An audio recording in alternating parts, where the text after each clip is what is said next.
ராகுல் என்னைக்கு 1000 ஆண்டுகளாக நடந்து கொண்டிருக்கும் கருத்தியல் யுத்தம் சொன்னாரோ அன்னைக்கே இந்தியாவில் என்னாச்சு, the polarisation is getting sharpened in India. அதான் இன்னைக்கு நடந்துட்டு இருக்கு. நாங்கள் இப்பொழுது தீர்க்கமாக ஆலோசித்து அரசியல் கட்சிக்கே நோட்டீஸ் அனுப்பினால் அவர்கள் சம்பந்தப்பட்டவர்களுக்கு அறிவுறுத்துவார்கள். இப்படி தொட்டுட்டு போயேன், இப்படியே போய் கஷ்டப்பட்டு தொடணுமா? காங்கிரஸோ எதிர்கட்சிகளோ மக்களை நம்புகிறார்கள், ஆனால் பிஜேபி எம்எல்ஏக்களையோ எம்பிக்களையோ நம்புகிறது. ரெண்டுக்கும் ரொம்ப பெரிய வித்தியாசம் இருக்கு. இந்த தேர்தல் ஆரம்பிக்கும் போது பிஜேபிக்கு இருந்த நம்பிக்கை, அதீத நம்பிக்கை, ஆங்கிலத்தில் ஓவர் கான்ஃபிடன்ஸ் சொல்லுவோம்ல, அதீத நம்பிக்கை இன்னைக்கு அவங்களுக்கு இல்லை அப்படிங்கிறது உண்மை. But the common man is asking questions about the constitution. Will it be threatened? Will our constitution be overturned? இந்த கான்ஸ்டியூஷன் வர்றதுக்கு முன்னாடி எது இருந்தது? ஏதாவது ஒன்று இருந்ததா இந்தியாவில்? இந்த மாதிரி ஒரு இந்தியன் பீனல் கோட் மாதிரி ஒரு சட்டம் இருந்ததா இந்தியாவில்? இருந்தது கிடையாது. இதுதான் உண்மை. இந்த உண்மையை தான் மறைக்க பார்க்குறாங்க.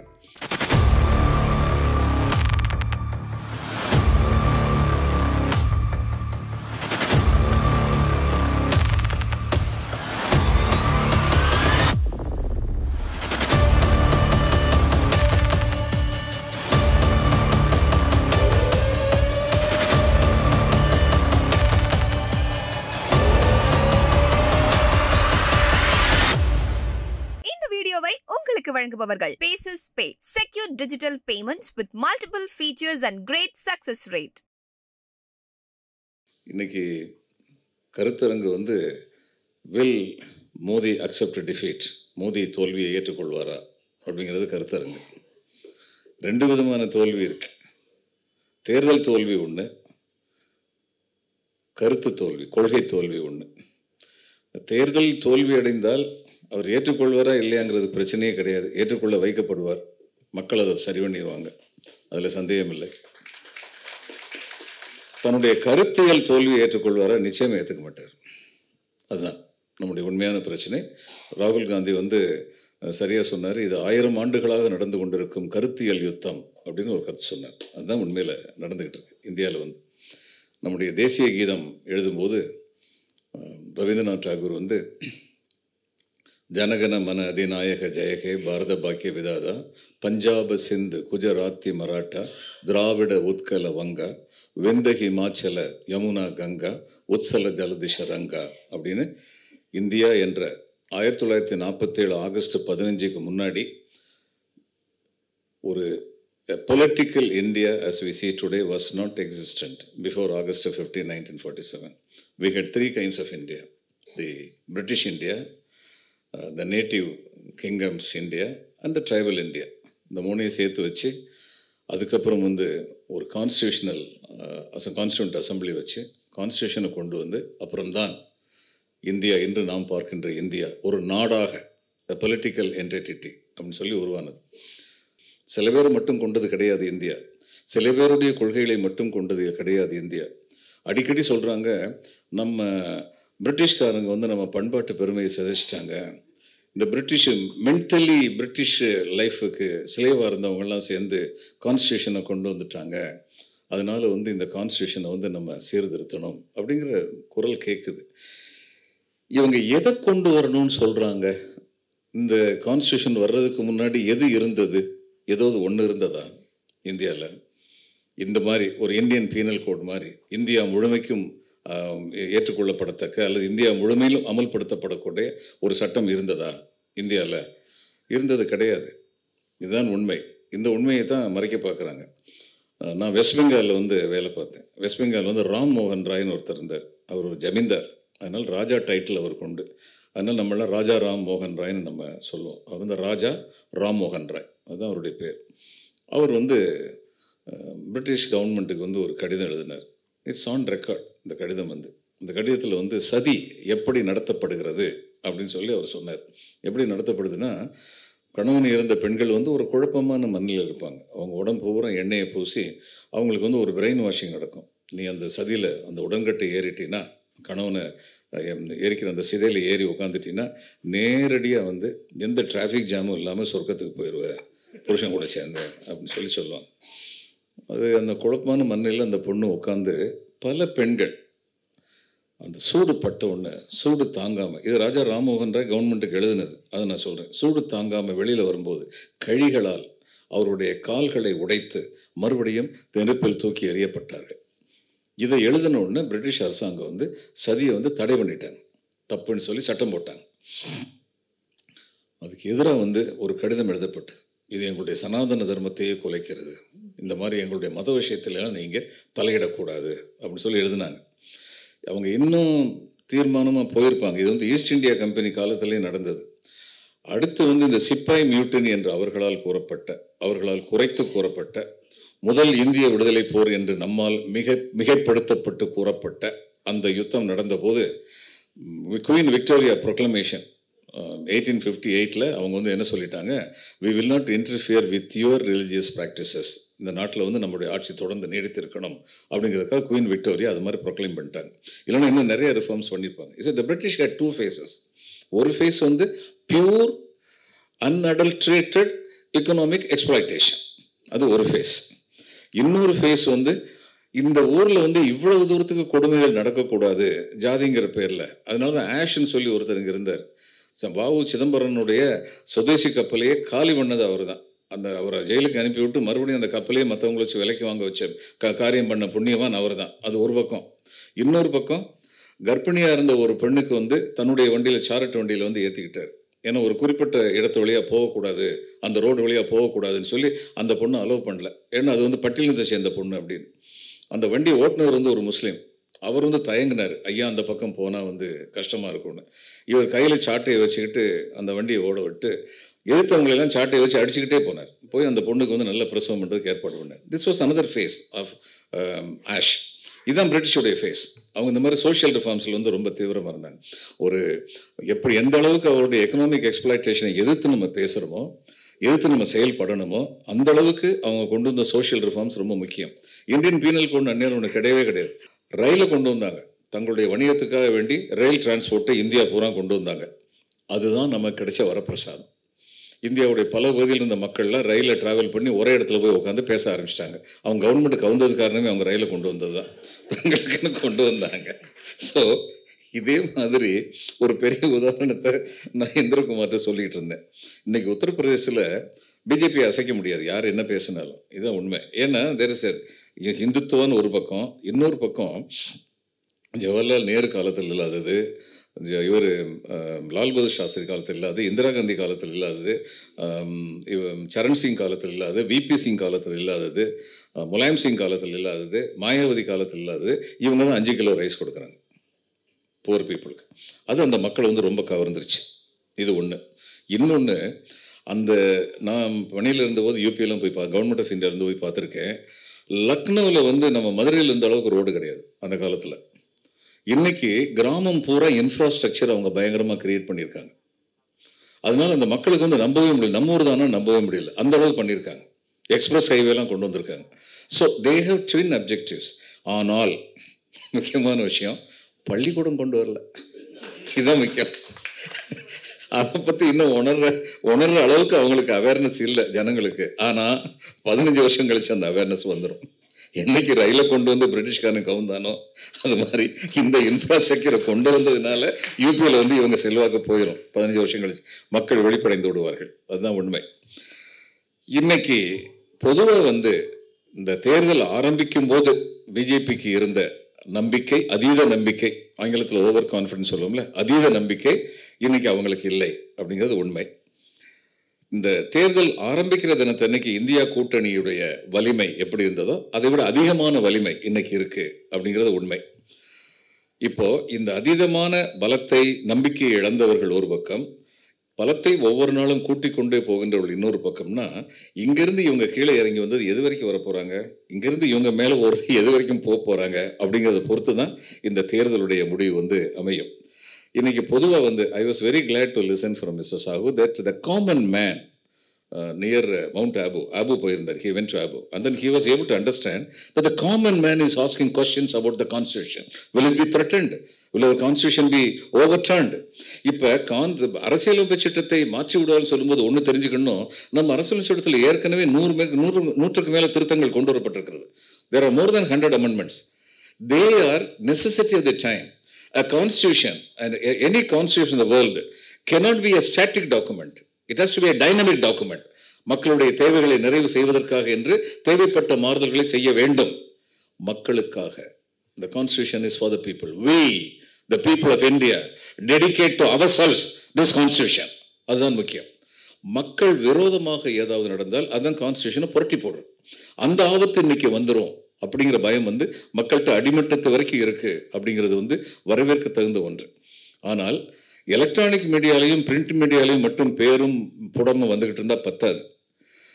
ராகுல் காந்தியோ கார்கேயோ அல்லது மற்ற தலைவர்களோ சொல்றத கிராமத்தில் தெருமுனை கூட்டங்கள் மூலம் திண்ணை பேச்சுக்கள் மூலம் தொண்டர்கள் ஜனங்களுக்கு போய் சேர வைக்கிறாங்களா? விலைவாசி கூடி இருக்கு, வேலையின்மை அதிகரிச்சிருக்கு, இது எல்லாருக்கும் தெரியும். இதற்கு காரணம் யார் அப்படிங்கிறத உணர வைக்கிறாங்களா? அதை பொறுத்து தான் இந்தியா கூட்டணியுடைய வெற்றியோ தோல்வியோ இருக்கும். இதுதான் இன்னைக்கு உள்ள நிலவரம். So this is one thing. இன்னொன்று, இந்த எலெக்ஷன் கமிஷன், எனக்கு உண்மையான பயம் மோதியை விட உண்மையான பயம் இந்த எலெக்ஷன் கமிஷன் மேலே தான். ஏன்னா எப்படிப்பட்ட ஒரு எலெக்ஷன் கமிஷன், இப்போ 2 உதாரணங்கள் கொடுக்குறேன் எலெக்ஷன் கமிஷன் எப்படி நடந்ததுன்னு. ஷக்தர், his name was Shakdar, right? He was in 1981, he was election commissioner.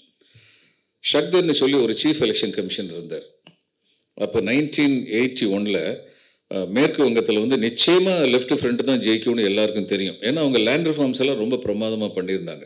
அப்போ ஒரு லாயர், காங்கிரஸ் சார்பில் ஒரு லாயர் என்ன பண்ணார், இந்த எலக்ட்ரல் ரோல் பெர்ஃபெக்டாக இல்லை, அதனால் எலக்ட்ரல் ரோல் பெர்ஃபெக்ட் ஆகிற வரைக்கும் எலெக்ஷன் நடத்தக்கூடாது அப்படின்னு சொல்லி ஹைகோர்ட்டில் ஒரு கேஸ் போட்டார். This case is against the electoral roll prepared under the supervision of the state government and under the help of the state government by the chief electoral officer. இதில் the chief election commissioner impleaded himself. He was not made a party by the Congress lawyer. The state government was made a party. ஆனால் chief election commissioner impleaded himself. இது ஏன் நான் சம்மந்தப்பட்ட வழக்கு, நான் வர்றேன் அப்படின்னு சொல்லிட்டு அவர் வந்தார். வந்துட்டு அவர் சொன்னார், no electoral role can be perfect உலகத்தில். ஏன்னா இன்னைக்கு எலெக்ஷன் நடக்கிற அன்னைக்கு ஒருத்தர் செத்து போயிட்டாருன்னா அவர் ஒரு ஓட்டராக இருப்பார், அவர் செத்து போயிட்டாருன்னா அவர் ஓட்டு போட முடியாது.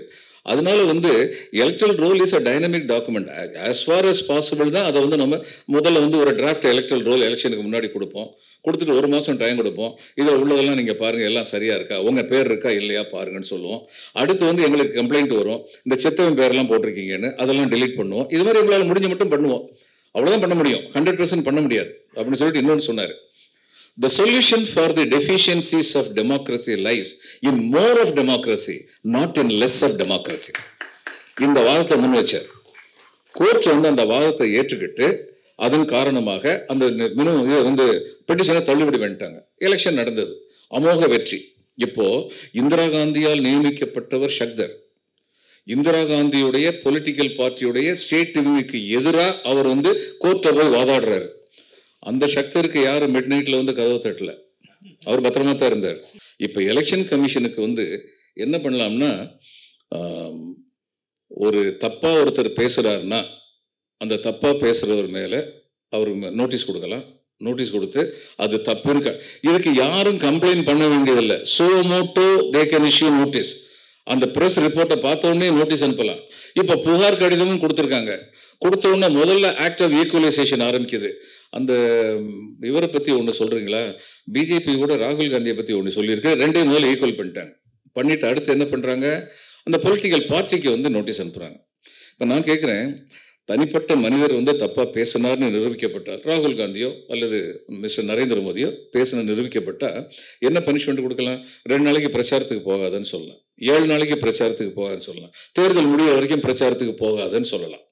அல்லது இவ்வளவு சீரியஸான ஒரு இதை நீங்கள் பண்ணீங்க, ரிலீஜியஸ் இதை என்மிட்டியை கிரியேட் பண்ண பார்த்துருக்கீங்கன்னு சொல்லி பால் தாக்கரேக்கு சொன்ன மாதிரி அடுத்த 6 வருஷத்துக்கு நீ எலெக்ஷனில் போட்டி விடக்கூடாதுன்னு சொல்லலாம். இவ்வளவு அதிகாரமும் எலெக்ஷன் கமிஷனுக்கு இருக்கு. ஆனால் அரசியல் கட்சிக்கு நோட்டீஸ் அனுப்பிச்சிருக்காங்களே, அரசியல் கட்சியை சேர்ந்த ஒருத்தர் தப்பாக பேசிட்டாருன்னு நிரூபணம் ஆச்சுன்னா பிஜேபியை பார்த்து நீ 6 வருஷத்துக்கு பொலிட்டிக்கல் பார்ட்டியாகவே இருக்கக்கூடாது அப்படின்னு சொல்கிற அதிகாரம் இவங்களுக்கு இருக்கா? கிடையாது. அப்புறம் எதுக்கு அரசியல் கட்சிக்கு நோட்டீஸு? சின்ன பிள்ளைத்தனமாக இருக்குது. அவங்க சொல்கிறாங்க, நாங்கள் இப்பொழுது தீர்க்கமாக ஆலோசித்து அரசியல் கட்சிக்கே நோட்டீஸ் அனுப்பினால் அவர்கள் சம்பந்தப்பட்டவர்களுக்கு அறிவுறுத்துவார்கள். இப்படி தொட்டுட்டு போயேன், இப்படியே போய் கஷ்டப்பட்டு தோணுமா? அதில் தொடர்தில் அர்த்தமும் இல்லையே. That's what they are doing. So what I'm surprise is all the 3 are IAS officers. They have done their district. They have been secretary in the state government and central government. அதுக்கப்புறம் இப்படி பண்ணாங்கன்னா, ஒரு மாவட்ட ஆட்சியராக இருப்பதை விட, ஒரு மாநில அரசின் செயலாளராக இருப்பதை விட, ஒரு ஒன்றிய அரசின் செயலாளராக இருப்பதை விட 100 மடங்கு பொறுப்பு அதிகம் வாய்ந்தது தேர்தல் ஆணையராக இருப்பது. Because you have been posted there to protect the Indian democracy by conducting free and fair poles.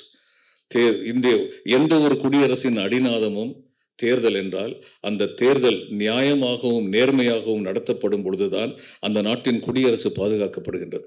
அந்த கடமையிலிருந்து தவறுறவங்களை வரலாறு நிச்சயமா மன்னிக்காது. இன்னைக்கு நமக்குள்ள ரொம்ப பெரிய த்ரெட் திரு நரேந்திர மோடியை விட இந்த தேர்தல் ஆணையம் தான் அப்படிங்கிறது. ஸோ 2 விஷயம் சொன்னேன்.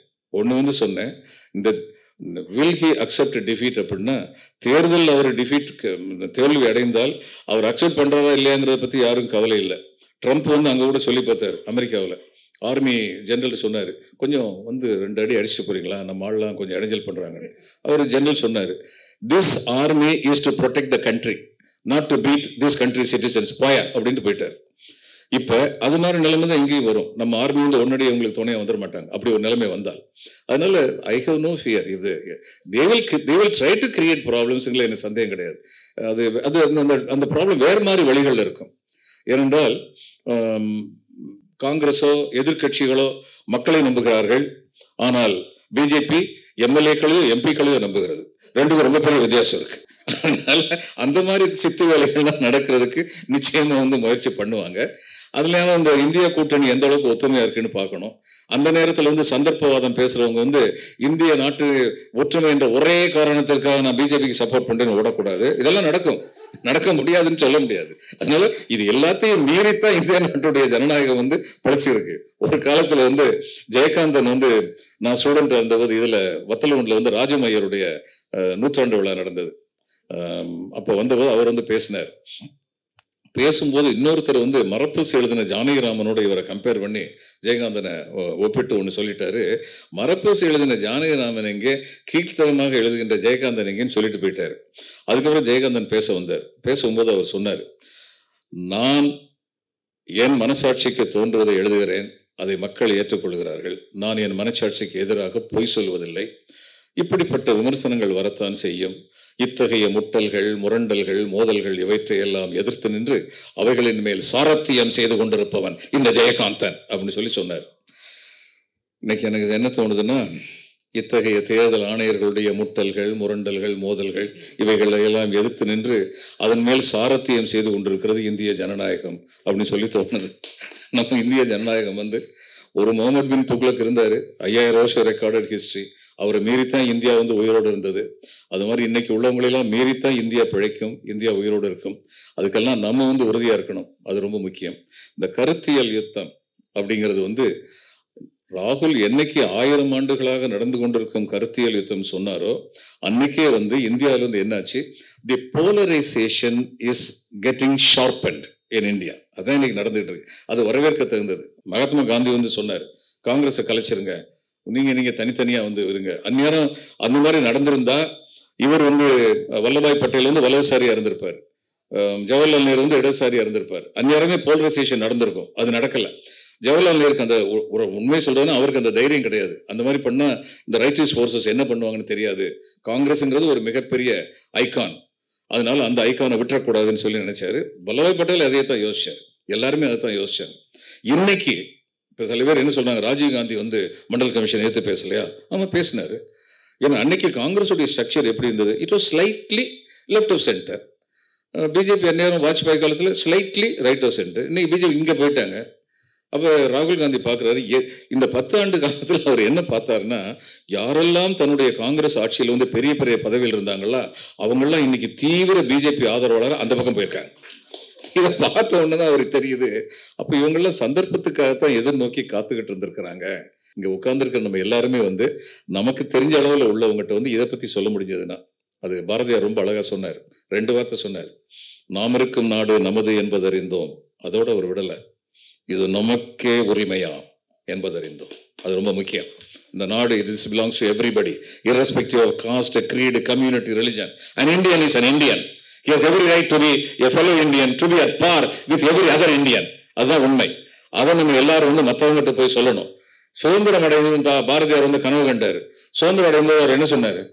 இப்போ சுதந்திரம் அவருக்கு வந்து சாஸ்திரிய சங்கீதம் நல்லா தெரியும், சம்ஸ்கிருதம் நல்லா தெரியும், சாஸ்திரிய சங்கீதமும் தெரியும், அவருக்கு வந்து பரதநாட்டியம் போன்ற உயர் கலைகளும் தெரியும்.